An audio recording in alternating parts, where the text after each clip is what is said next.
Okay, so today we're meeting about the Provincial Middle Years Assessment. So that's the one for the grade 7 assessment for the Provincial.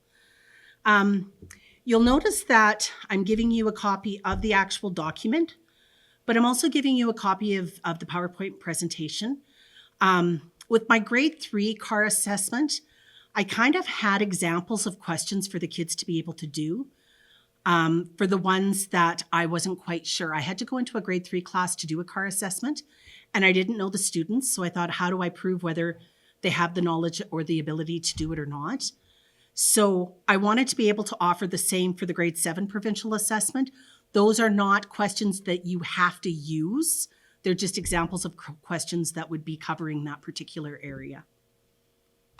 So when we look at the different contents in this assessment piece, you're going to find that we're going to talk about the introduction of it. We're going to talk about classroom-based assessment, both the formulative as well as the summative. We're going to be talking about the grade 7 mathematics and the rationale behind assessing and why we're doing those particular pieces. We're going to look at exemplars of some of the students' works, as well as resources that can help support you through the mathematics. We're going to talk about reporting results, kind of what it looks like for the overall of reporting process. This year was the first year that I actually got a copy of how we were doing provincially for both the grade 3 and the grade 4 assessment pieces. So it's really interesting to see some of that data coming back. And it really gives us a focus on where we're not meeting the provincial expectations. We'll talk about sending the results to the parents, sending the data to the department, the students' level of performance, students with exceptional circumstances, or ones that we can have the exemptions on. You can't automatically just state that a certain student is not going to be writing it. You actually have to ask the provincial government for them to be exempt. And then reporting to the public, why they are reporting to the public with that. We're also going to talk about using that summative assessment or data for the classroom, for the schools, and the school districts through the divisions as well as the province. So it's not like a one and done that we're just going to do the assessment and nothing's done with it. We're looking more and more at summative as well as formulative and what we can do with it to better help our students. So the middle years assessment of key competencies in mathematics applies to the students in grade 7. And the whole purpose of the assessment is to enhance student learning and engagement through the classroom-based assessments and processes. So we basically want our students to become more aware and confident in their learning. And they also need to be part of the process, showing us what they can and what they cannot do. Research shows that both the quality and the level of academic achievement and student engagement can be increased through formulative assessment. So that's giving them an assessment, showing them, or anyone that's part of the MRLC, the learning and the growing piece, that this is what you know, this is what I need to change within my teachings to be able to hit those curricular outcomes to ensure that the student is still achieving. This is why we're part of the MRLC. I'm just going to shut this part right. This is why we're part of the MRLC. Does everyone know what the MRLC is? That's the Manitoba Rural Learning Consortium. It's for my grade 4 to grade 8 teachers, that's the route that we're going. And what we're finding is we can look at those curricular outcomes and be able to increase our student ability to do them. So it gives us kind of the instructional cycle. This is what my kids are doing really, really well on. This is what they're not doing well on. Do I need to add in different activities? Do I need to use a different aspect of instructional cycle? What do I need to help them succeed? The assessment basically summarizes the data and reports on the level of achievement for our grade 7 students and what they have attained by the end of January. So this year I've asked everyone to be part of the MRLC in the part of following the pacing guide. Some people said, well, I'm a little bit behind on the pacing guide. That's okay.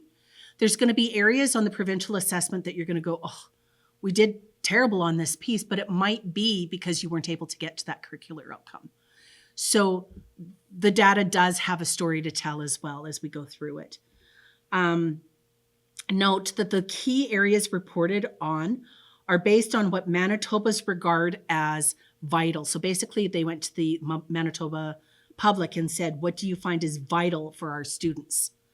And what the public stated was they wanted them to have a reasonable level of reading, writing, number skills, and student engagement.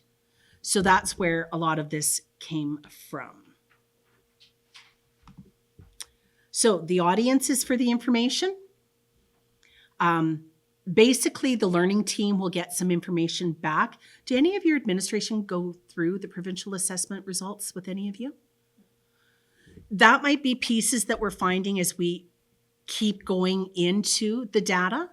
Each year, your administrative team as well as your schools have to have goals that go into one of our programs, and basically it measures on whether we're reaching those goals or not.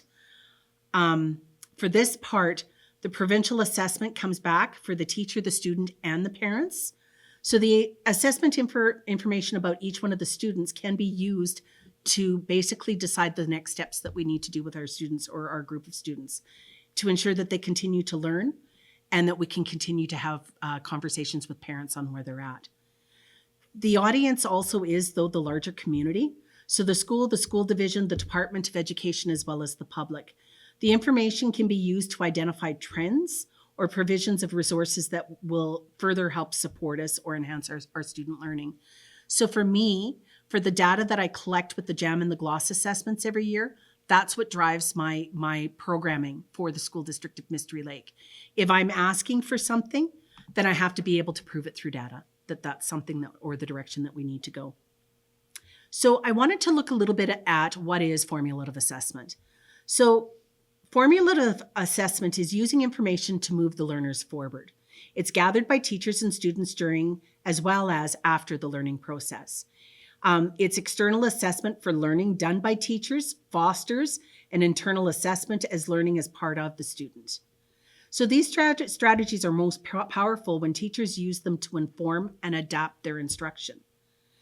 When we do assessments on our kids that are formulative, we basically clarify and share learning intentions and criteria for the success. So when you look at the rubrics that we have in the math curriculum, that's what we're talking about. Where do the kids need to be?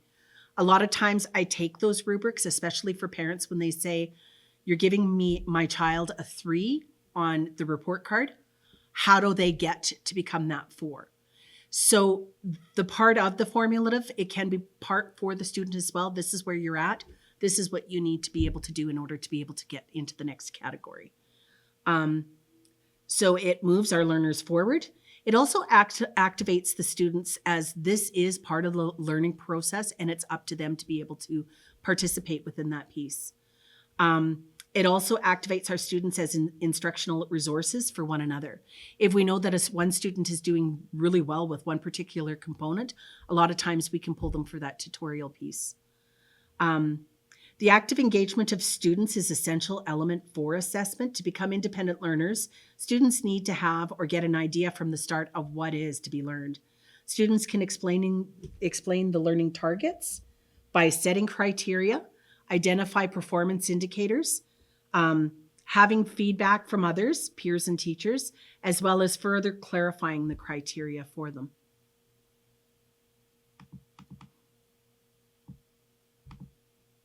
So the benefits of formulative assessment. Does anyone know any of the benefits?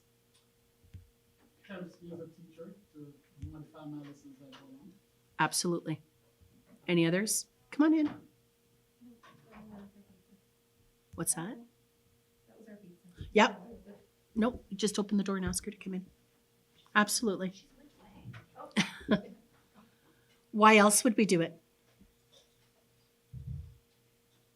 Because the government would like us to. Yeah, they would. But in saying it, it makes us do our own personal reflection, right? What are we doing well? What do we need to be able to change to be able to ensure that our kids can be successful? Please go and help yourself to food as we continue to go through this. Also, we know that we need to get our students to be able to learn these particular co-curricular outcomes. Go ahead, Ryan. Go help yourself. Please be the first. All of you go up and help yourself. There's plates there as well. We need to have kids be able to be part of it so that they can regulate their own learning and so that they can know what their next steps are. We as educators can't be with them every step of the way. I mean, we have them for a particular year, but we want them to be able to know what their next steps are so that they can become independent, lifelong learners. So with the summative assessments is part of the regular classroom assessments. It's designed to confirm how well students are meeting the targeted outcomes. We're doing this naturally already. The assessment of learning provides evidence of achievement to students, parents, other educators, and the outside groups. For the middle year assessment, individual reporting will be done for the students, parents, and the Department of Education, as well as the public.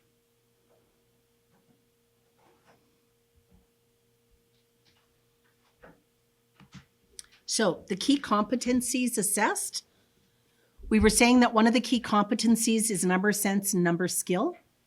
This is increasingly fundamental to ongoing success in school and within society.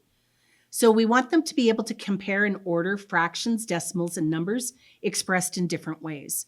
So when you look at the pacing guide, you'll really notice that we've now asked you to teach fractions, decimals together, right? And there is a purposeful intent of that. In our increasing technological world, skills such as making sense about number and solving problems is more important than anything else, even performing operations on those numbers. Students need to develop mental images to be able to represent numbers in order to facilitate their own comparison.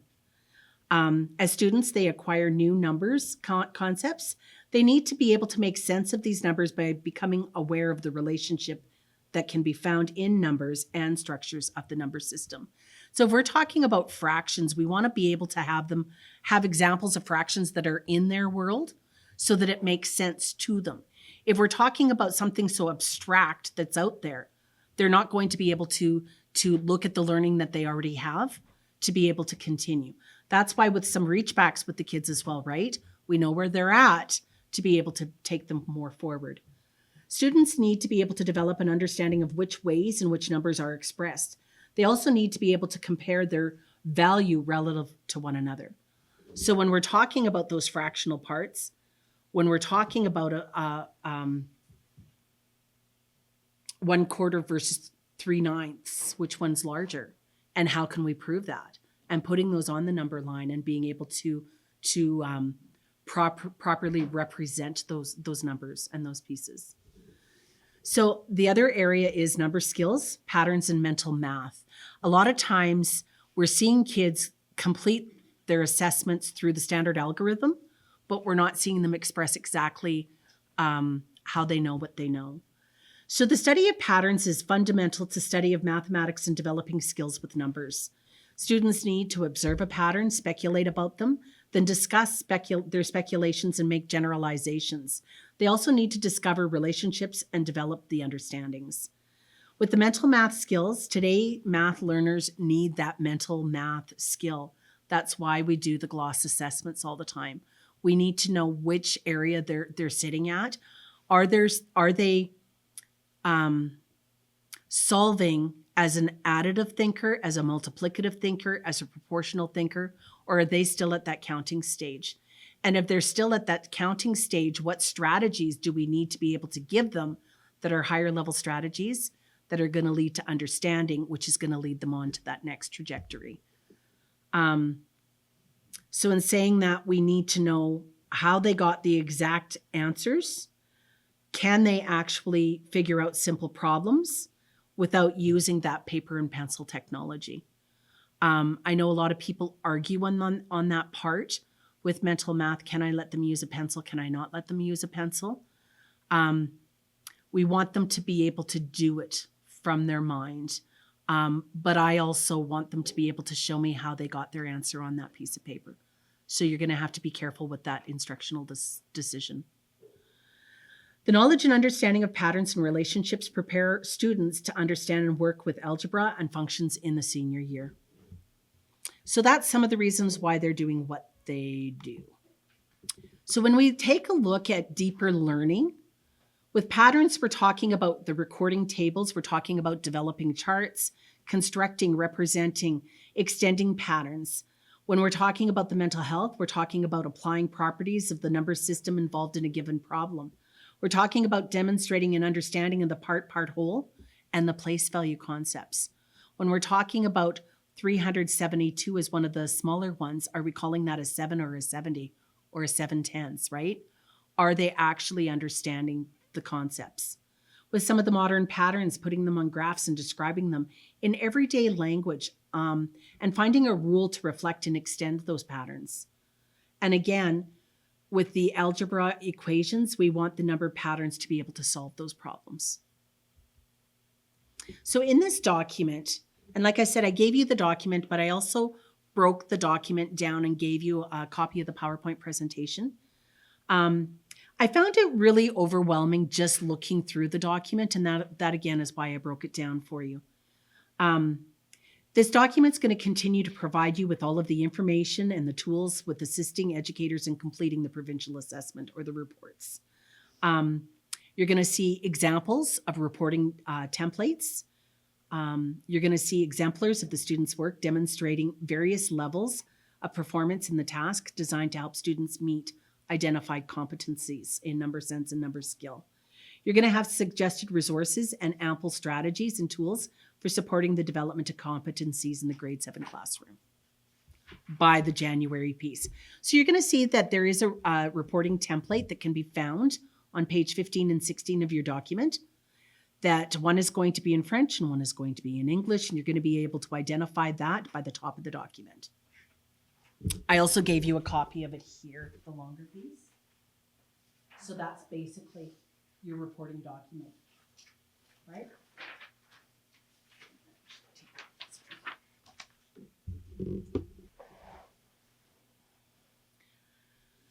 So with it, there's also exemplars of student work, and that basically starts on about page 20. You're going to see the exemplars. The exemplars of student work are provided to help teachers complete the provincial report on student performance in grade 7. We want all of our teachers that are teaching grade 7 to have the same rubric so that we can be as close to marking as other teachers within the province. These exemplars are intended to help ensure teachers across the province are using the same standards and student performance with the data, and that our data is reliable and that it's not skewed. They must also be used with students as models and with parents to help them understand the middle year assessment policy. You may very well have some parents that come to you that say, what do you mean? My child's not meeting that grade 7 outcome, right? With the provincial assessment, because you're reporting back to them. You have to be able to let them know what that next stage that child needs to be able to do in order to be able to at least be approaching it or by meeting it. So you'll notice on the exemplars that, like I said, student orders fractions, and it's going to say to you not meeting the mid-grade 7 level of performance, or they're approaching mid-grade 7 level of performance, or they're meeting the mid-grade level of performance. So you're going to have to decide one of those for each of those areas. Each exemplar includes the following: competency, descriptor of the task, exemplar, rationale for the assigned level, and possible next steps.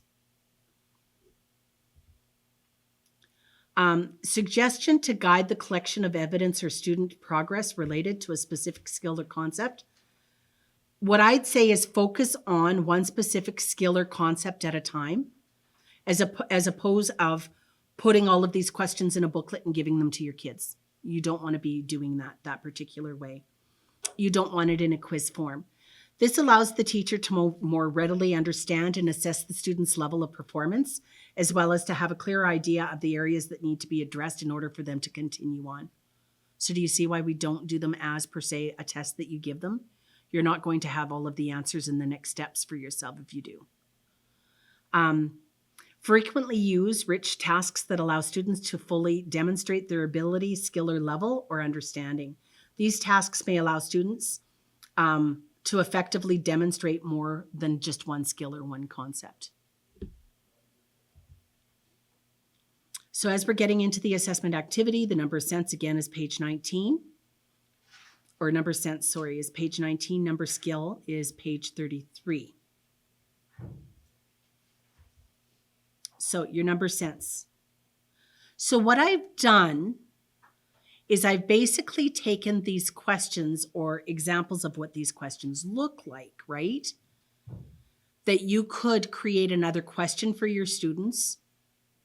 Or I know that when I was doing the grade 3 car assessment, I would either do a one-to-one interview or I would have the kids sitting within their desks. You can put this on an overhead, right? And you can say to them, you know what? We'd like you to place the following fractions in increasing order and give them the opportunity to do it. I'm just wondering if there's someone else coming in. You can also sit with them and be able to report some of the extra additional things that they want to be able to report. You're going to encourage them to write down as much as they can with this. And maybe even as they're passing them in, or as you're going around, to ask them for a little more explanation behind it. So this is an example of a second kind of question that you can use. Student orders fractions, and with this, show what you know about fractions, decimals, and percents by completing the following diagram. You may use pictures, words, symbols, or numerals, right? And in saying that, you want to really note to see what kind of examples the student can give, but the depth of the understanding that they have as well. And what can they demonstrate and what real level are they at with that piece?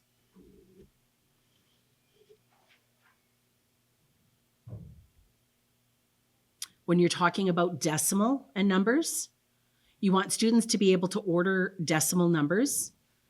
And given the following 3 sets of numbers, place the numbers in each set in ascending order. Do they know what ascending order is? Are they able to do that? Place any 7 of the numbers in ascending order as well for the next one. So can they do ascending order?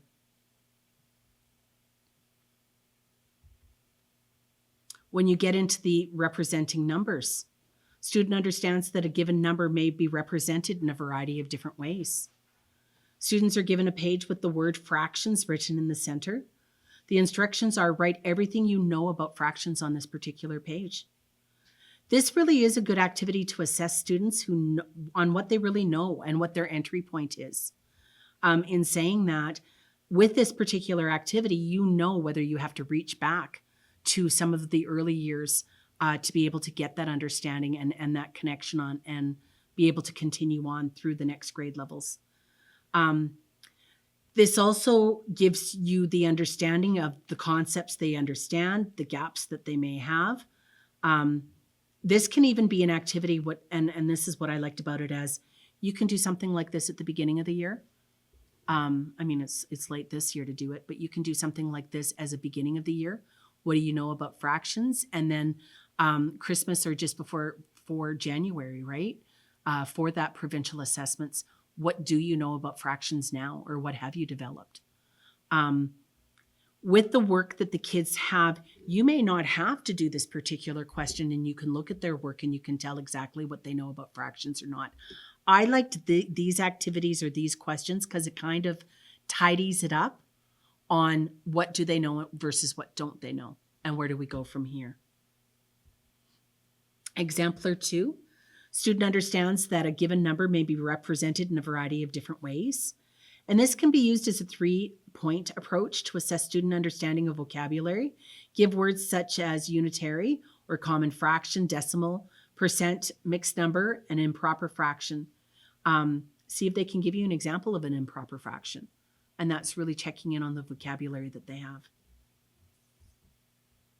So with the number sense for the exemplar for the fractions, that would be an amazing way to be able to get them to represent the different exemplar. Are there any questions up to there? Any concerns? Talk about the concerns then. In my class, and Mhm. you know what, Mhm.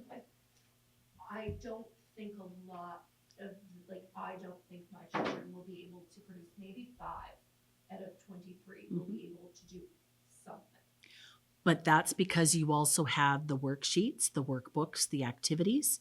And that's why I'm saying that if you can prove through the data that you already have, you may not have to put these pieces together, right? You can go through, can the student order fractions? You know whether they can order fractions or not. For those that are those higher level students that you think may be able to do it, right? Yep. You're going to get them to do that activity sheet. For some of these kids, they might at this point of time be able to draw a fraction, right? And for that, they may not be meeting that grade 7 curricular outcome, but they're starting somewhere. Yeah. So you would put them on that area. So you know with those kids exactly what the next step is. Okay. So like in saying it, you wouldn't do all of this with every single one of your kids. If you have enough data that shows where they're at, you're going to be able to you're going to be able to place those. If not, then you really need to be doing some of these pieces and these activities. So when you look at it, and like I said, it doesn't hurt to sometimes put those questions in front of them, because gaps are different, like especially when you look at a grade 7 student, gaps look differently. There might be some things that are on a higher end of fraction that they understand, and there might be some things that are at a lower end that is a gap that we need to be able to reach back. But that's what formulative assessment tells you.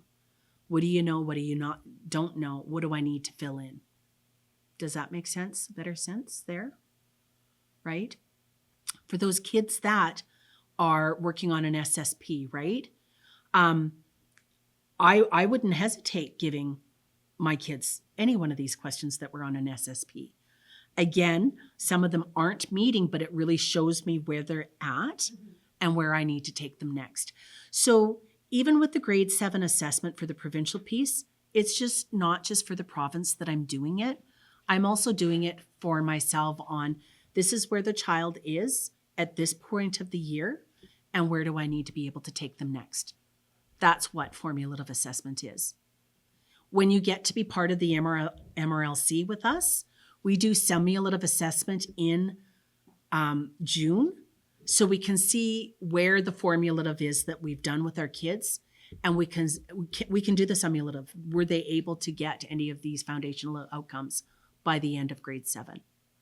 So that's kind of like just the piece that's missing right now, and it'll come, Emily, as you join in with the MRLC with that piece. Okay, but excellent question. Any other concerns? See, Paul, this is what we were missing. Like the last time we went to do this, it was Paul and I sitting in a room together, and it was like, oh, we can't talk about this, right? Please ask those questions, or if you have concerns, let's talk about them, because that's what's going to make this assessment more clear. Okay, anything else right now? Can I move on? Okay. So the next part that we're going to talk about is the number skills, and that's the area that they're going to be looking at. Again, I took these exemplars and put them on a piece of paper for you again. In saying when we're talking about the number part of it, there's going to be some of the kids that you see, right, that you know are going to be able to do it, or you're going to know that they're not meeting the outcome and that's where they're at. You'll also have the data in the books that show you that that's where they're at. My part always is, if a parent came to you and said to you, where's my child standing when it comes to the grade 7 provincial assessment, if I'm saying that they're not meeting the provincial outcome, then I need to be able to give the evidence of that. If I don't have the evidence of it, then I need to be able to provide them with a question and see where they are and what gaps that they might definitely have. So with the number patterns, we want students to use patterns to solve mathematical problems. The description of the task is, what is the number of chips needed to construct the 15th term of this pattern? Draw the 4th and the 5th terms, construct a table, construct a graph for the pattern, describe the pattern, use the equation to find the 15th term. So for some of those kids, they may be able to draw the 14th and the 5th term, and that's it. Some of them might be able to construct a table, some of them might not be able to. And then when you look at that actual part on the report to the provincial assessment, it's going to let you again know, are they meeting? So they're not meeting, or they're starting to approach it, or we're meeting that actual part of the provincial assessment, right?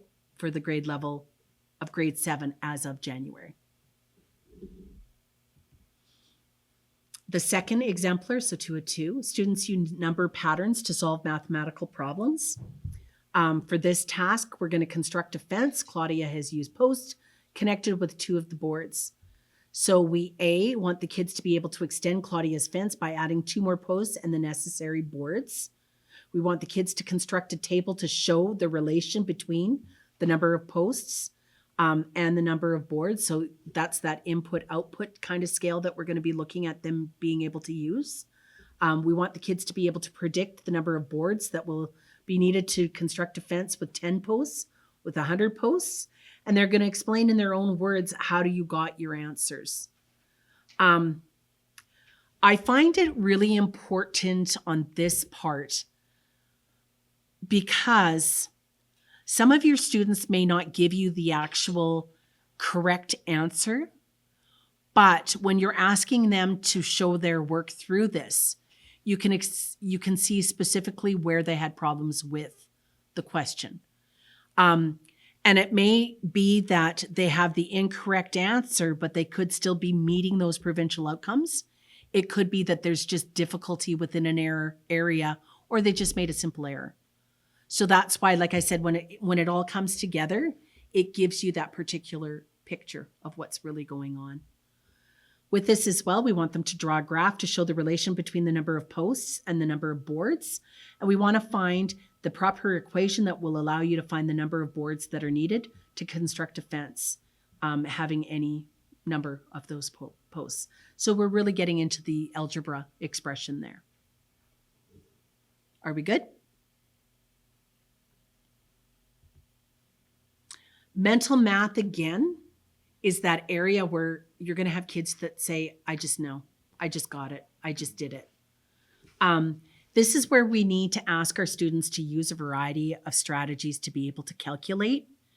And with saying that, when I say to you, sometimes you can do it as a bit of an interview. For those kids that are saying to you, I just knew, I just know, then that's where you're going to have to dig deeper into that conversation. How do you know? What strategy were you using? Can you draw the strategy for me? And that's where, I mean, people say, well, mental math, you don't want them to draw the strategies out. Here, you're trying to pull out as much as you can to see how they were able to get it and whether they're able to verbalize it verbally or not. So when you're looking at mentally calculating 16 times 50, what kind of different ways are they doing it? Are they going straight to that array, right? Or are they using the front to back multiplicative thinking rationale? What are they using? Are they breaking it up into place value partitioning? Like, what are they specifically using to be able to figure out what the answer is to the questions?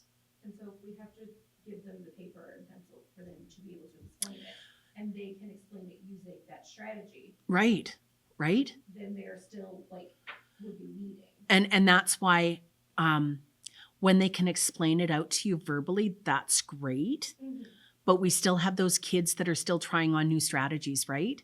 And for some of our kids, what I notice, even when doing some of the assessments, they try to use the lowest strategy that they know because they want to be correct.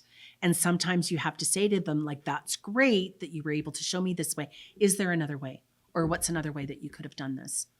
Especially for our 7s, they just want to get the answer and get out of there. They don't want to be doing the figuring out. And sometimes, like I said, if you're doing some of the lower digit mental math strategies, right? Of course, you're not going to be giving pen and paper for that. But if you need to, Emily, in order for them to show you their work, then do it. Because I have some that would be able, today, for example, she was like, I just looked at the numbers and I just knew. And I was like, but what do you mean you just knew? She's like, but I just looked at them and they did something and I knew them. But I think if she had a pen and paper and could show me what they did. What yep. she was thinking in her brain. Yep. Because typically we're asking kids to do that when we're asking them to use a table, right? Mm-hmm. Create a table. Yeah. So I look at it as when I give that question and you can show me how you're figuring this out, then that's going to let me know what the mental math is that you're using in your head. Mm-hmm. Yeah. They have to be able to demonstrate it, and how we can show the demonstration is going to be how you put out those assessments. So another example would be student uses a variety of strategies to calculate and explain a mental math problem, such as calculate 36% of 25. How are you going to be doing that, right?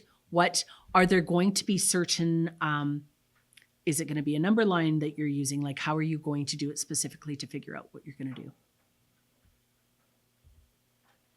Any questions right now? Is it clear as mud, or is it clear as clear, or it's been a long day? I, Clear so far. okay, I was just thinking as I was looking here, I had a student in the class, mental math, he's like, and he just show my math and he just tell you the answer. Yeah. Right, so I'm trying to get him, so that, yes, I know what you're doing, I see the answers too, yes. How would you show it to your friend? Yes. You're gonna help your friend, you can't just in your head. Yeah. So, we were looking at fractionally just 35%. You could take that and you would say, okay, 35% is 0.25, is a quarter of something, and he would just break it apart. You know, sometimes I sit and I listen to him. So, but putting it on the paper for him is one of the hardest challenges. yes. It's like I've been spending so much time just trying to get him to write his steps out what he does, see if he can at least put it so anybody can pick it up and look at it and see that it's working. And that's part of the piece of, like, if you know and you're seeing that he's doing and meeting those standards, absolutely give him the mark that he's meeting them. But in saying it too, like, he may not have to put them on a piece of paper, and that's great. That's where we want him to be. Like, that's where it's the ones that we're not sure of whether they're getting it or not, or where they're at. Those are the ones that we may give that paper to if we're kind of undetermined. But yeah, if he's out there and he can figure it out like this, then he is like, Yeah, he is doing that. yeah. So like, and like saying again, for some of those students, you know they've got it. They've proven it to you, whether it's through your math talks or whether it's through an assignment or an activity, but you know that they have it. Then you're marking that. Absolutely. Like I said, you all will know your kids. Sometimes you question whether they've gone a little further with your formulative assessment, right? And that's where you get them writing some of the questions down and doing the questions. Okay. I want you to really note that the overall reporting process, that the reporting template is found in, like I said, section 3 and is based on the student's furthest point as of the last 2 weeks of January. So like to kind of do the assessment right now isn't fair because we're just that first week in December. We want to know where they are as of the last 2 weeks of January. So for some of our kids, they can fill in a gap like in 24 hours, right? And you can do a reach back and they get it. We have to give them that opportunity and that length of time to be able to have it. With the result of the data, not the reports. So the data is sent in, yes, to the Department of Education by the end of February. There will be a document or a report is sent home for the students in the associated grades, regardless of their status in the classroom, except in cases where exemptions have occurred. So if we have a child that is on an SSP, they're an ideal site student, we're not going to remind their parent again that their child can't do this stuff. That's just a natural that the parent already knows and is aware. With the performance below the lowest level described on the competencies, these do not need to be sent home as these are students that already have the student support plans. So some of the kids that are already on the SSPs, you may, or the administration may decide not to send them home because we already know that they're not meeting the curricular outcomes, right? We're going to be expressing to the parents already that they're not meeting those curricular outcomes. And in saying that, as long as we have consistent communication with the family, I know that as a district, we typically do send them home so parents are aware though. That would be, again, the administration does the photocopying off and we just add them as part of our report cards.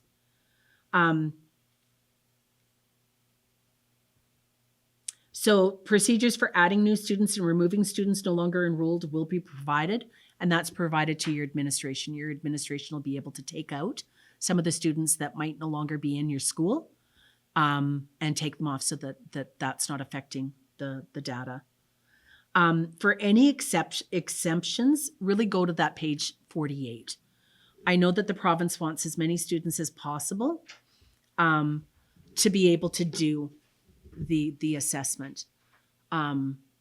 But like I said, it's very specific to the exemptions, and you actually have to make a request for those students to be exempt. And that has to go through your administration. What happens about non-attenders? Again, that would be a discussion with your administration. Like you may know with that non-attender, right? That whether they're meeting the outcome or not, and that's what you're reporting. So if you know that he hasn't been here for 99% of the grade 7 year, right? You know that you were having to reach back earlier in the fraction unit to really a grade 3, grade 4 level, right? You know then that they're not meeting. So it's kind of, Emily, of putting all the pieces together. Yeah. That if you know that a child has an IQ of 60, right? You know with that IQ that they probably aren't meeting the grade level Well, I mean, outcomes, right? They haven't attended regularly since grade 2, so presumably. And it's not even presumably. Yeah. We know. Yeah. If I was to set this in front of the child, what would the child do? Right? And some of those, like with some of the breakdowns that some of our kids have too, we don't have to take it any further than that. We know where we are with it. It kind of depends on each individual child as well, on how you put it out there. Like Carlington was saying earlier, for some of those kids, you know, during your math talks, he's just nailing it and you're going, how did you get this answer? And it's so complex that they can't even put it down on a piece of paper for you, but they know it. That's a child that's meeting those outcomes. For us, we'd like them to come back in and do a few lessons with us because of the different ways that they're coming up with those strategies, right? But in saying it, you will be able, just looking at your students, and if you don't know whether they can do it or not, that's when you pull out those pages or papers, and you actually give them the opportunity to do some of those solving activities, right? Any other questions? So there will be dates that I will send to you when they open. So when the provincial government opens, I'm going to just look up here. I know that the grade 3 car assessment just closed. So let's go.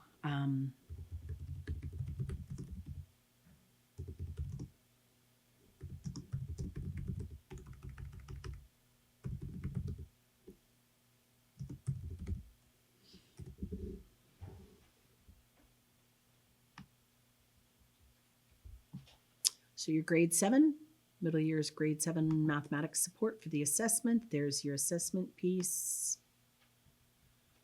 I don't know if it has in here.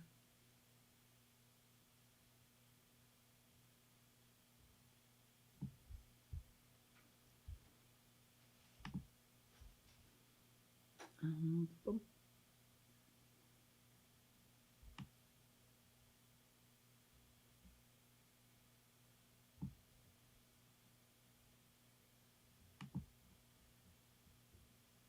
So there you go.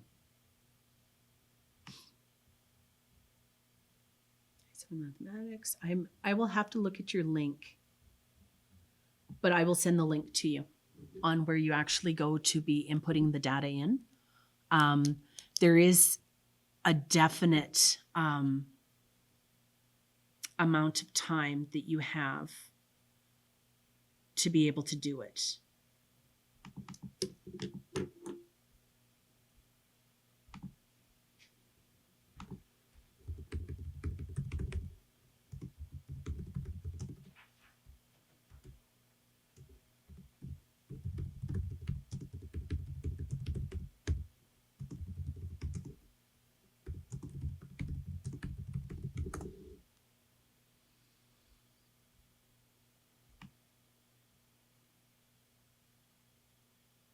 Guess I need a Manitoba with that, eh? Anything else, everyone? For the assessment, will be on these 2 topics, Yes. numbers? Yep. That those are the only 2 areas that the Manitoba Public identified as areas that they wanted testing on.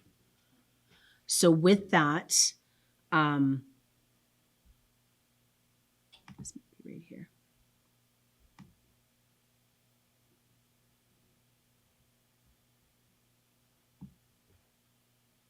There's the middle years assessment right there. There you go. So you would go under edgov.mb.ca/K12, assess my reporting. And it's early years and childhood learning. But I'll send that to you guys, okay? So when you come to this page, all you would do is the collection of assessment results. You click on here. It'll basically give you the itinerary of all of your students that are within your class area, and then you would just mark in those pieces. I always do it as I take a paper copy and I fill them in for my students. That paper copy then I can give to my administration after I've already put them into the computer, right? So that if something happens, and there has been times that we haven't been able to access that site, this means that you're still done them by those dates, okay? Any other questions? Do you want me to send you a link to the site? Link to site for assessment. Okay, I can do that. And I'll give you your dates as well.